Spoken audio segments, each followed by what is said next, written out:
Bonjour à tous et à toutes, bienvenue dans cette petite vidéo sur comment trouver deux points de fuite dans sa perspective à deux points de fuite.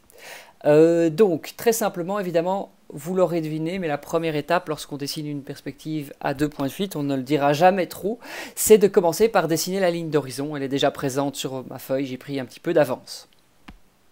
Donc ensuite, on imagine qu'on observe un objet, donc cet objet est un volume, de type parallépipède à base rectangulaire. Nous l'avons ici devant nous et nous avons une de ces faces qui file par ici et une autre qui file par là. D'accord? Donc ça, on peut imaginer que c'est la base de notre objet. Bon, mais toute la difficulté, ça va être évidemment de représenter et de trouver surtout la position de ces points de fuite. Donc comment est-ce qu'on va réaliser ceci? Assez simplement, on va utiliser les outils qu'on a en notre possession. Moi, ce que j'utilise, c'est le crayon que j'ai sur moi, donc c'est très très simple. Je vais positionner mon crayon horizontalement. Hop, je positionne mon crayon horizontalement. Donc on peut imaginer ici que j'ai le crayon qui est en main. Tchoup.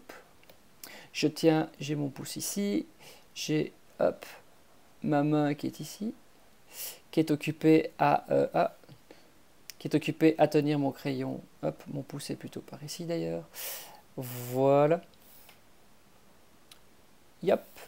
Et je suis occupé à observer la scène qui est en face de moi.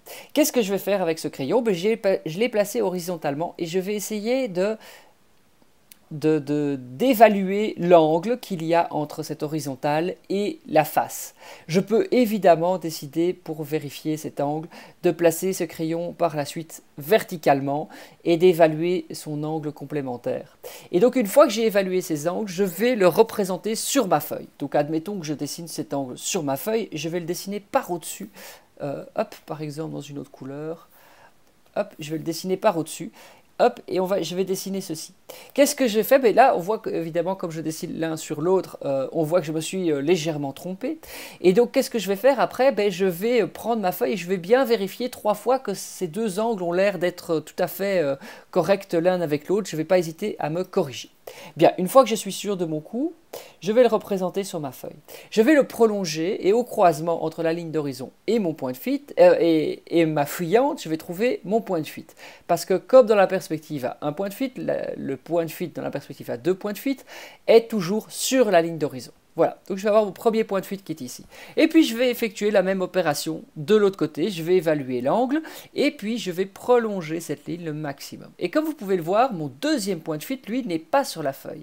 Il se situe plus loin.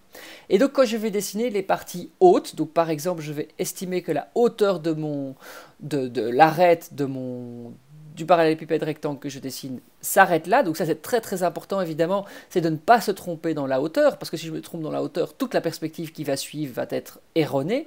Donc j'évalue cette hauteur que j'estime par rapport à la ligne d'horizon par exemple, ou par rapport au côté bas, mais qui doit bien respecter évidemment la distance avec le point de fuite. Une fois que j'ai ça et que je suis certain de mon coup, hop, je trace ma fuyante par ici, et puis après je vais faire la même chose avec mon deuxième point de fuite, qui lui est un peu plus compliqué parce que je ne l'ai pas sur la feuille, donc on va devoir le dessiner et on va devoir évaluer si les deux ont l'air de se rejoindre au même point. Ce qui est plus compliqué, mais donc ici on voit que sans doute que je penche pas assez vite, parce que sinon on devrait se rapprocher un peu plus vite de l'objectif. Bon, voilà, je pense qu'on n'est encore pas tout à fait juste. C'est encore un peu fort.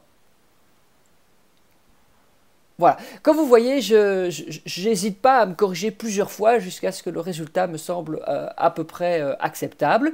Et puis après, je vais évaluer évidemment la taille de cette face que je vais arrêter ici par exemple, et puis je vais arrêter la suivante ici. Et donc on se retrouve bien sûr avec notre volume que je vais redessiner en rouge, hop, qui est ici. Ça ne marche pas très fort, changeons d'outil. Donc je me retrouve avec mon volume en rouge qui va se retrouver ici, que je peux marquer plus fort. Vous allez travailler uniquement avec l'épaisseur et la manière dont dont vous appuyez sur votre crayon. Mais on a notre volume qui est ici et qui est donc bel et bien installé dans la perspective. Voilà, je terminerai juste par vous dire que, évidemment, ce qui est important, c'est de bien positionner la hauteur de votre, de votre volume par rapport à la ligne d'horizon. Donc ce rapport-ci est évidemment essentiel. Ce rapport-là, vous pouvez le calculer ici, ou bien vous pouvez le calculer par rapport à votre arête principale. Hein. Donc ça, c'est pas du tout un souci, mais c'est très très important. Et les distances des points de fuite aussi, car ça peut modifier totalement votre perspective. Voilà, j'espère que cette petite vidéo vous aidera à positionner vos points de fuite dans votre dessin. Bon travail à tous!